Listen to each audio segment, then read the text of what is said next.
الله وبركاته.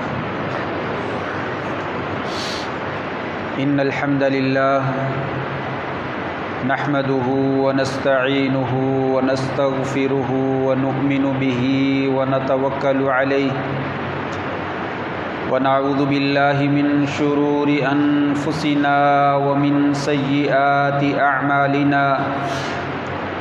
من يهده الله فلا مضل له ومن يضلل فلا هادي له وأشهد أن لا إله إلا الله وحده لا شريك له وأشهد أن محمدًا عبده ورسوله. يا أيها الذين آمنوا اتقوا الله حق تقاته ولا تموتن إلا وأنتم مسلمون. يا أيها الناس اتقوا ربكم الذي خلقكم من نفس واحدة وخلق منها زوجها وبث منهما رجالا كثيرا ونساء. واتقوا الله الذي تساءلون به والأرحام إن الله كان عليكم رقيبا. يا أيها الذين آمنوا اتقوا الله وقولوا قولا سديدا يصلح لكم أعمالكم ويغفر لكم ذنوبكم ومن يطع الله ورسوله فقد فاز فوزا عظيما. أما بعد فإن خير الحديث كتاب الله وخير الهدي هدي محمد صلى الله عليه وسلم وشر الأمور محدثاتها وكل محدثة بدعة وكل بدعة ضلالة وكل ضلالة في النار. اللهم صل على محمد وعلى آل محمد كما صليت على إبراهيم وعلى آل إبراهيم إنك حميد مجيد. اللهم بارك على محمد وعلى آل محمد كما باركت على إبراهيم وعلى آل إبراهيم إنك حميد مجيد. اللهم انفعنا بما علمتنا وعلمنا ما ينفعنا وزدنا علما. رب اشرح لي صدري ويسر لي أمري واحلل عقدة من لساني يفقهوا قولي. أما بعد فأعوذ بالله من الشيطان الرجيم. وإذ يعدكم الله إحدى الطائفتين أنها لكم وتودون أن غير ذات الشوكة تكون لكم ويريد الله أن يحق الحق ويقطع دابر الكافرين.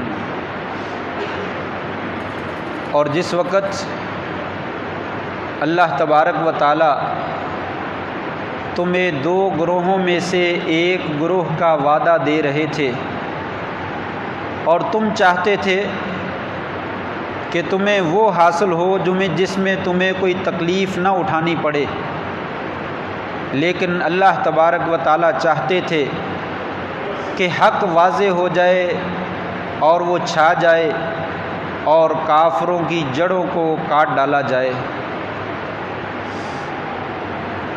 محترم دوستو، بزرگوں، بھائیوں،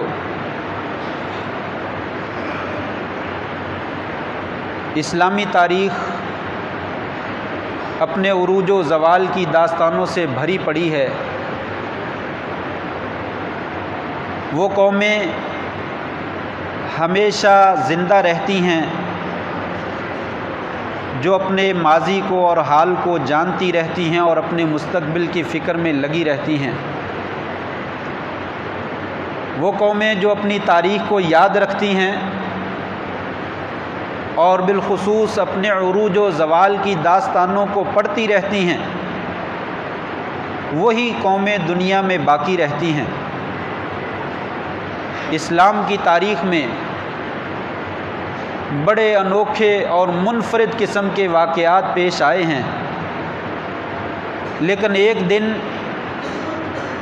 اسلامی تاریخ کا ایسا تابناک دن ہے، ایسا روشن دن ہے کہ اسے اللہ تبارک و تعالیٰ نے حق اور باطل کے درمیان فیصلہ کن دن قرار دیا، حق اور باطل کے درمیان فرق کر دینے والا دن جو ہے اسے قرار دیا۔ یہ وہ دن تھا جس میں مسلمان انتہائی کمزور ہونے کے باوجود کافروں کے بڑے بڑے برج جو ہے وہ الٹا کر رکھ دیے۔ یہی وجہ ہے کہ اللہ تبارک و تعالیٰ نے اس دن کو یوم الفرقان کا نام جو ہے وہ دیا ہے۔ آپ جانتے ہیں 13 برس نبی کائنات حضرت محمد الرسول اللہ صلی اللہ علیہ وسلم نے مکہ میں زندگی بسر کی نبوت کے بعد لوگوں کو واعظ کیا، پیغام پہنچایا، اپنا اخلاقی نمونہ پیش کیا، کسی کے ساتھ زیادتی نہیں کی، کسی کے ساتھ ظلم نہیں کیا، کسی کو برا نہیں بولا، کسی کو مندہ نہیں بولا، کسی کو گالی نہیں نکالی، بلکہ لوگوں کی سپورٹ کی، مظلوموں کی سپورٹ کی، بیواؤں یتیماؤں کی مدد کی، اور اللہ کا پیغام لوگوں تک پہنچایا کہ لوگوں اپنے مالک کو پہچانو، اپنے خالق کو پہچانو، جس نے تمہیں پیدا کیا ہے، جس نے تمہیں رزق دیا ہے، جس نے یہ ساری کائنات بنائی ہے، اس اللہ کی پوجا کرو، بتوں کی، مورتیوں کی اور اس طرح کی چیزوں کی جو نفع و نقصان کی مالک نہیں ہے ان کی عبادت نہ کرو۔ لیکن دشمنان دین نے کیا رد عمل کیا؟ آپ صلی اللہ علیہ وسلم کو ستایا، جادوگر کہا، مجنون کہا، دیوانہ کہا، شاعر کہا، مارا، زخمی کیا، پتھر مارے، گالیاں دی، حتیٰ کہ آپ کے قتل کے منصوبے بنائے، آپ کے ماننے والوں کو مارا اور پیٹا، حتیٰ کہ ان میں سے بعض کو شہید بھی کیا۔ لیکن قربان جائیے، آپ صلی اللہ علیہ وسلم نے 13 برس کی زندگی میں ماریں ضرور کھائیں، گالیاں ضرور کھائیں، لیکن کسی کو اف نہیں کہا، کسی کو گالی کا جواب گالی سے نہیں دیا، کسی کو تنگ نہیں کیا۔ مسلمانوں کو مجبور ہو کر حبشہ کی طرف ہجرت کرنا پڑی، پھر وہاں سے پلٹے، پھر دوبارہ مسلمانوں کو مکہ سے نکل کر مدینہ کی طرف ہجرت کرنا پڑی، اپنا گھر بھی چھوڑا، اپنے اہل و عیال بھی چھوڑے، اپنے بیوی بچے چھوڑے، اپنا کاروبار چھوڑا، کئی لوگوں کو اپنی جانوں کے سے ہاتھ بھی دھونا پڑے۔ یہ قربانیاں دینے کے بعد مدینہ کی طرف ہجرت کر کے چلے گئے۔ وہاں پہ پہنچے تو ان کو کچھ سکھ کا سانس جو ہے وہ لینا نصیب ہوا۔ اتفاق ایسا ہوا، وہی مشرکین جنہوں نے مسلمانوں کا جینا مکہ میں مشکل کر دیا تھا اور ان کا مال و دولت اور کاروبار چھین لیا تھا، ان کے بیوی بچے چھین لیے تھے، ان کا ایک قافلہ مدینہ کے قریب سے گزرا۔ ابو سفیان وہ قافلہ لے کر جا رہا تھا جس میں تقریباً کوئی 1000 کے قریب اونٹ تھے اور تقریباً کوئی 50,000 کے قریب دینار تھے۔ دینار سونے کا سکہ ہے، تقریباً کوئی 262 کلو سونا، اتنا وزن وہ بنتا ہے۔ اتنی مالیت کا یہ قافلہ جا رہا تھا اور صرف 40 بندے تھے۔ آپ صلی اللہ علیہ وسلم اور آپ کے ساتھیوں نے ارادہ فرمایا کہ کیوں نہ ان لوگوں سے بدلہ لیا جائے جنہوں نے ہمارے کاروبار ہم سے چھین لیے، ہماری زندگیاں ہم سے چھین لی، ہماری اولادیں اور ہمارے گھر ہم سے چھین لیے، ہمیں مکہ سے نکلنے پہ مجبور کر دیا، کیوں نہ آج ہم بھی ان کا قافلہ لوٹیں۔ آپ صلی اللہ علیہ وسلم نے اعلان کیا، لوگوں مشرکین کا قافلہ گزر رہا ہے، آؤ چلیں ان کو لوٹنے کے لیے۔ آپ کے ساتھ 313 بندے نکلے، جن میں سے 86 مہاجرین میں سے تھے اور اس کے علاوہ باقی سارے کے سارے انصار میں سے تھے۔ 313 کے قریب صرف 2 گھوڑے اور 70 کے قریب اونٹ تھے، یعنی 313 آدمی ایک ایک سواری کے اوپر سوار بھی نہیں ہو سکتے تھے۔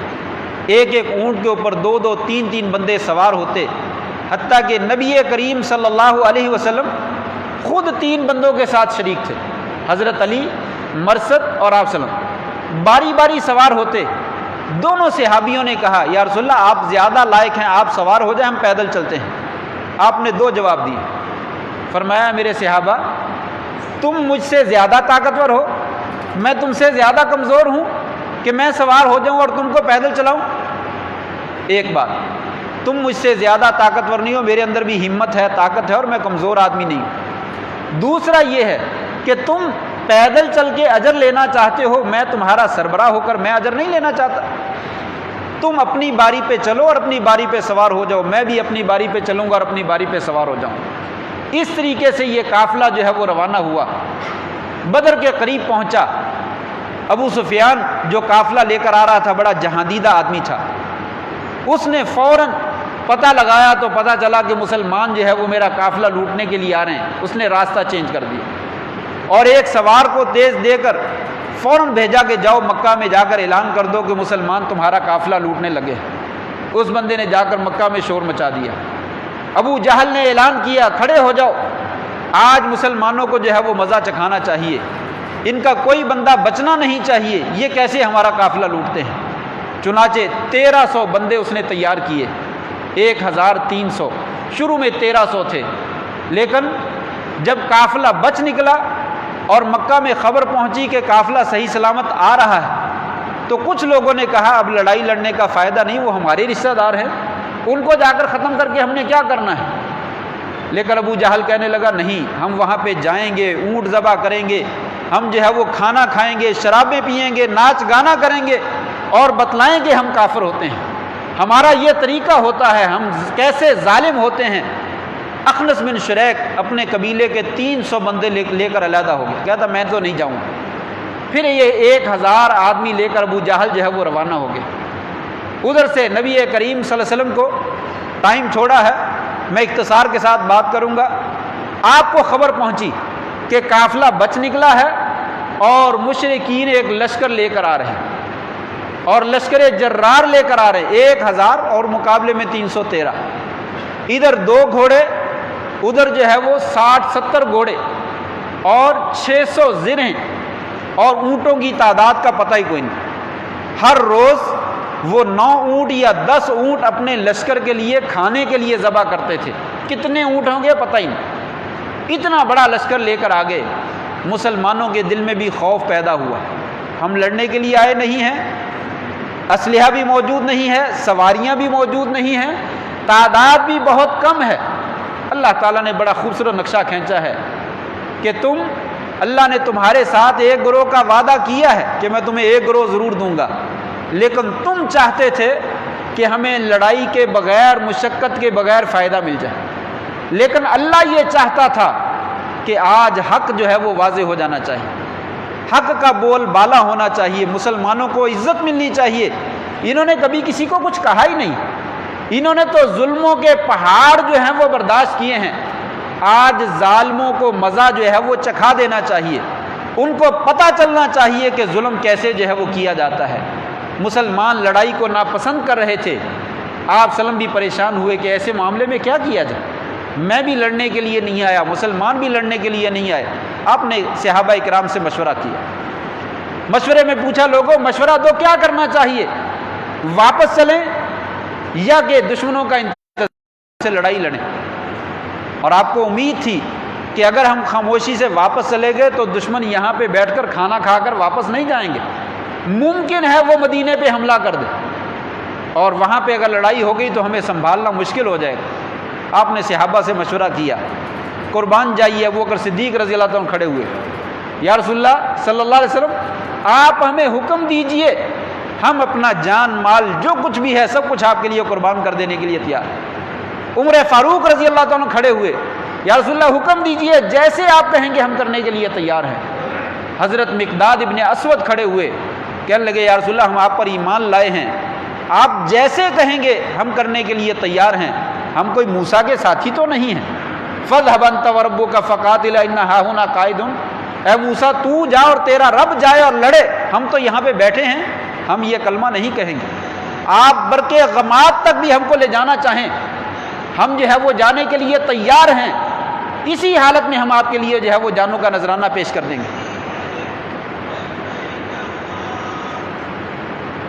آپ وسلم نے 3 بندوں کی رائے سنی, اور یہ اتفاق یہ تھا کہ یہ تینوں بندے مہاجرین میں سے تھے جو مکہ سے آئے تھے، اور مکہ میں صرف 86 بندے تھے، اور باقی 313 میں 200 سے زیادہ بندے انصار کے تھے۔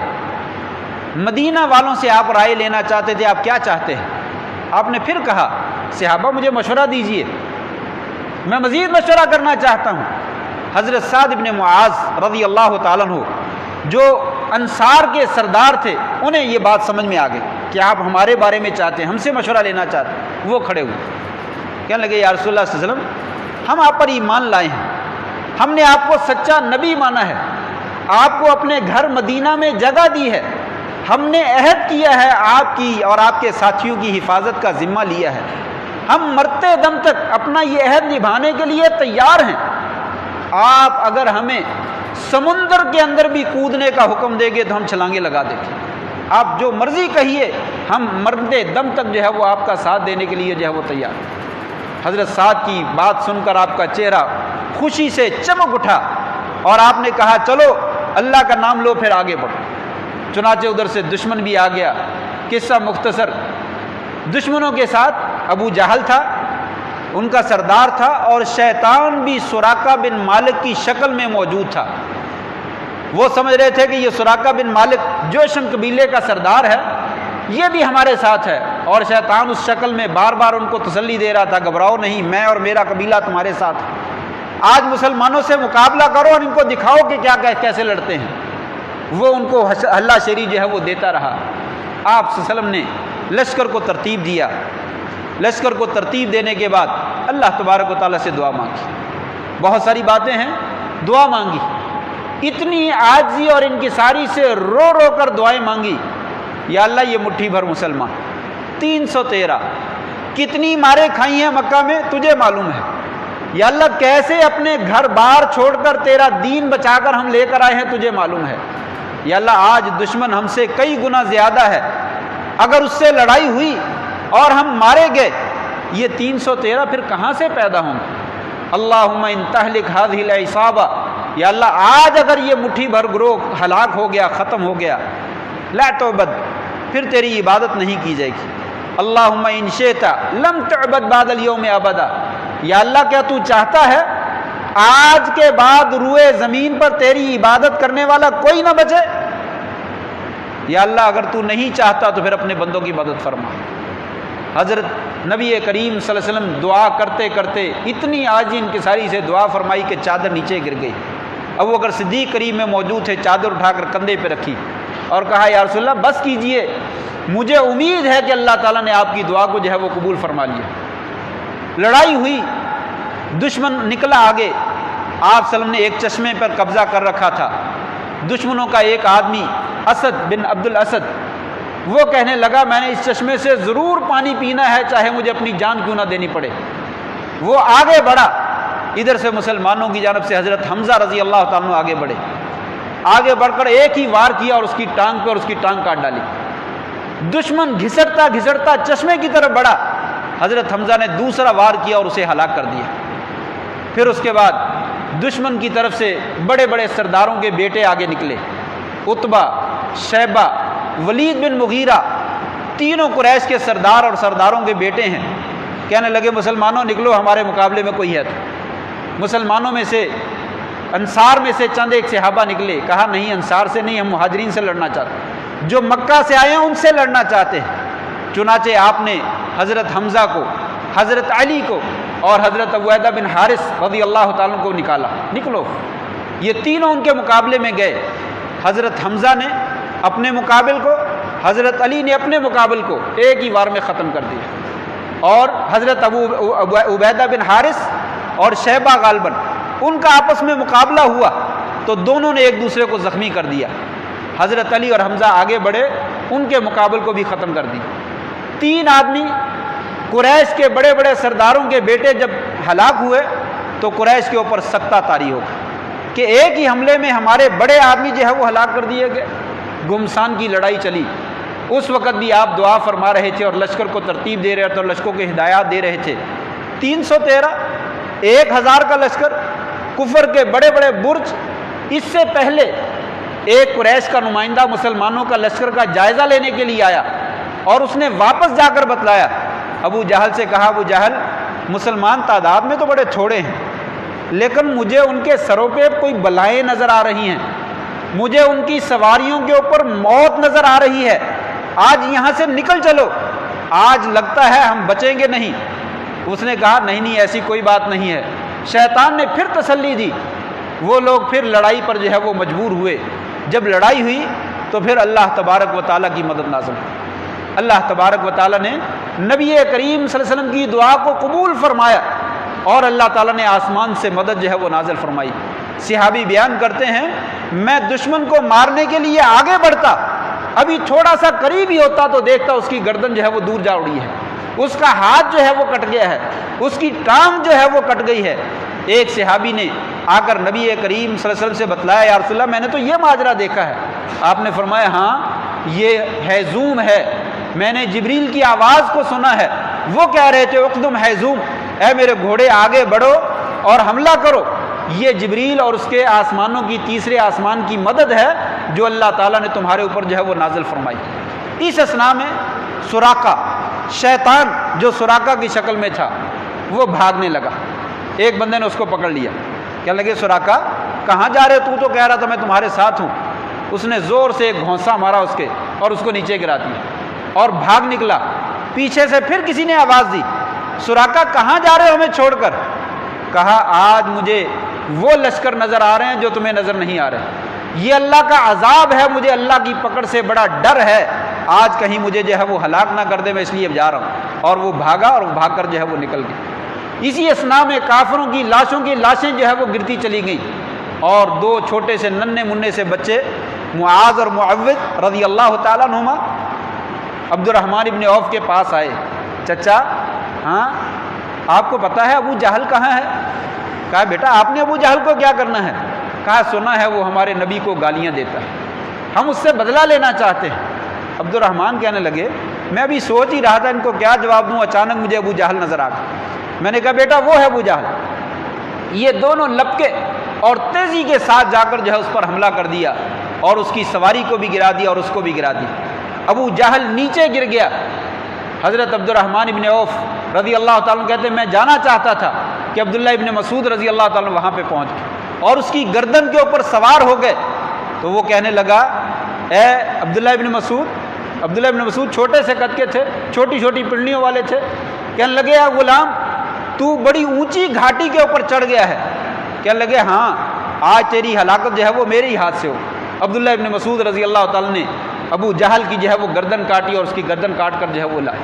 قصہ مختصر، اللہ تبارک و تعالیٰ نے 313 کے ہاتھ میں جن کے پاس کچھ بھی نہیں تھا، بے یار و مددگار تھے، 1000 کے لشکر کو شکست فاس جو ہے وہ عطا۔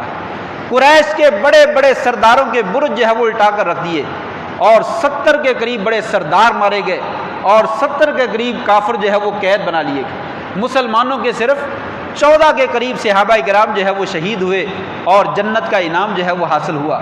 ان میں حضرت عمیر ابن حمام بھی ہیں رضی اللہ تعالیٰ عنہ۔ آپ سلم جب صحابہ کرام کو تیار کر رہے تھے تو آپ نے کہا لوگوں آگے بڑھو، اللہ کی جنت تمہارا انتظار کر رہی ہے، وہ جنت جس کی چوڑائیاں آسمان اور زمین کے برابر ہیں۔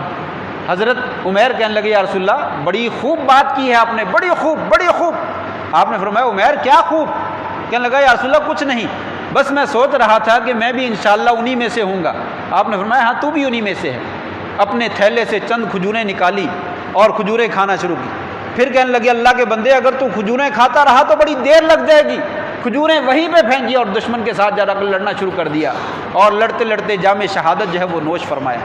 قصہ مختصر، اس جنگ کے اندر اللہ تبارک و تعالیٰ نے ایک لشکر جرار کو، کافروں کے ایک ظالم بہت بڑے لشکر کو شکست فاس جو ہے وہ عطا کی اور بتا دیا مسلمانوں میں تمہارا رب تمہاری مدد کرنے پہ قادر ہوں، میں تمہارا رب تمہارا ساتھ دینے پہ قادر ہوں، بشرطے کہ تم میرا ساتھ دینے کے لیے تیار ہو جاؤ۔ تم اگر اللہ کا کلمہ پڑھا ہے، اللہ کا نام لیا ہے، اس کے اوپر ڈٹ جاؤ۔ اگر تم اس کے اوپر ڈٹ گئے تو میں تمہارا رب آسمان سے تمہاری مدد کرنے کے لیے تیار ہوں۔ اذ تستغیثون ربکم فاستجاب لکم، جب تم اللہ سے مدد حاصل کر رہے تھے، فریاد رسی کروا رہے تھے، اللہ نے کہا میں ضرور مدد کرنے پہ قادر ہوں۔ آسمان سے ہم نے 1000 فرشتے جو ہے وہ نازل کر دیے۔ اللہ کو تو فرشتے بھی نازل کرنے کی ضرورت نہیں، لیکن میں نے تمہارے دلوں کو تسلی پہنچانے کے لیے تمہاری مدد جو ہے وہ نازل فرمائی۔ حضرات گرامی، آپ جانتے ہیں یہ تاریخ کا سنہری دن اور یہ تاریخ کا تابناک دن، اسلام کا روشن اور عظیم دن، یہ کون سا دن تھا؟ 17 رمضان 2 ہجری، سن 2 ہجری 17 رمضان مبارک کا دن تھا۔ رمضان کے دن بھی اللہ تبارک و تعالیٰ نے مدد جو ہے وہ نازل فرمائی۔ کیا اللہ تبارک و تعالیٰ آج اپنے بندوں کی مدد نہیں کر سکتے ہیں؟ آج مصیبت آئی ہے، تکلیف آئی ہے تو مدد نازل نہیں ہو سکتی ہے؟ ضرورت اس بات کی ہے کہ مسلمان اپنے رب کو پکاریں، اپنے رب کے لیے مخلص ہو جائیں، لڑائی اور جھگڑے کو چھوڑ دیں، اتفاق کریں، اپنے ایمان کو مضبوط کریں، ایمان کے ساتھ نیک عمل صالح جو ہے اس کو اختیار کریں، اللہ سے دعا مانگیں، رو رو کر دعا مانگیں اور توکل اور اعتماد اللہ کی ذات کے اوپر کریں۔ اگر ایسا ہو جائے تو آسمان کی مدد جو ہے وہ آج بھی نازل ہو سکتی ہے۔ دشمن نے تاریخ بتلاتی ہے، انگریز، یہودی، عیسائی، غیر مسلم، مشرک قومیں، منافق قومیں، ان لوگوں نے کبھی مسلمانوں کا ساتھ نہیں دیا ہے، ہیلے بہانے سے دھوکے دے کر مسلمانوں کو قتل کیا ہے اور لاکھوں کی تعداد میں ان کی لاشیں جو ہے وہ گرائی ہیں۔ کبھی یہ مسلمانوں کے خیر خواہ نہیں رہے ہیں، لیکن مسلمانوں نے تبھی مار کھائی ہے جب مسلمانوں کے دلوں سے ایمان نکل گیا، ان کے پاس سے اتفاق اور اتحاد ختم ہو گیا، جب ان کے پاس سے نیک عمل صالح جو ہے وہ ختم ہو گئے، اللہ سے دعا مانگنا ختم ہو گیا۔ آج تو لوگوں کو رونا نہیں آتا ہے، دعا مانگتے ہیں رونا نہیں آتا ہے، دعا مانگنی نہیں آتی ہے، اللہ پہ توکل کرنا نہیں آتا ہے، تو آسمان سے فرشتے کیسے اتر سکتے ہیں؟ آج بھی ہو اگر ابراہیم کا سا ایمان پیدا تو آگ کر سکتی ہے انداز گلستہ پیدا، اور اگر فضائے بدر پیدا کر فرشتے تیری نصرت کو اتر سکتے ہیں گردوں سے کتار اندر کتار اندر۔ آج بھی اگر ہمارا ایمان مضبوط ہو جائے تو 313 ہی کافی، زیادہ کی کوئی ضرورت نہیں ہے، لیکن بس افسوس ہمارا ایمان نہیں، ہم تو 2 ٹگے کے عوض اپنا ایمان بیچ دینے والے لوگ ہیں، چند پیسوں کے عوض۔ آج کتنی خبریں آتی ہیں کہ پیسوں کے عوض فلاں بندے کے ساتھ یہ سلوک کر کے اس کو پورا کر دیا گیا، فلاں بندے کو پیسے لے کر جو ہے وہ اس کام کے لیے ختم کر دیا گیا، فلاں بندے کو پیسے لے کر اس کام کے لیے جو ہے وہ ختم کر دیا گیا۔ ہم انسانیت کو مار دیتے ہیں چند روپوں کی خاطر۔ جب ایسی کیفیت ہو تو پھر آسمان سے مددیں جو ہے وہ نہیں اترا کرتی، اللہ تبارک و تعالیٰ کے فرشتے جو ہے وہ مدد کے لیے نہیں آیا کرتے۔ بھائیو، وقت جو ہے وہ ختم ہو گیا، میں آخری بات یہی کہوں گا کہ یہ بدر کا معرکہ 17 رمضان سن 2 ہجری کا واقعہ ہمیں جھنجھوڑتا ہے۔ مسلمانوں، تمہاری تاریخ تو بڑی روشن ہے، اٹھو، اللہ کا نام لو، اگر اللہ کا نام لیتے ہو تو لے لو اور مضبوطی کے ساتھ لو اور اس کے اوپر جم جاؤ اور اس کے اوپر ڈٹ جاؤ، کسی چیز کے ساتھ اس کے اوپر آنچ نہ آنے دو، پھر دیکھو اللہ تعالیٰ کی مدد جو ہے وہ کیسے نازل ہوتی ہے۔ لیکن اگر اپنے ایمان کو مضبوطی سے نہیں تھام سکتے پھر مدد کا آنا جو ہے وہ مشکل بات جو ہے وہ معلوم ہوتی ہے۔ اللہ سے دعا ہے اللہ تبارک و تعالیٰ ہمارے حال پہ جو ہے وہ رحم فرمائے، ہمیں اپنا ایمان مضبوط کرنے کی توفیق عطا فرمائے، اپنی صفوں میں اتحاد اور اتفاق پیدا کرنے کی توفیق عطا فرمائے، اس ذات پہ توکل اور بھروسہ اور اعتماد کرنے کی توفیق دے اور آپس میں ایک دوسرے کے لیے خیر خواہی کا جذبہ پیدا کرنے کی توفیق عطا فرمائے۔ وآخر دعوانا ان الحمد للہ رب العالمین۔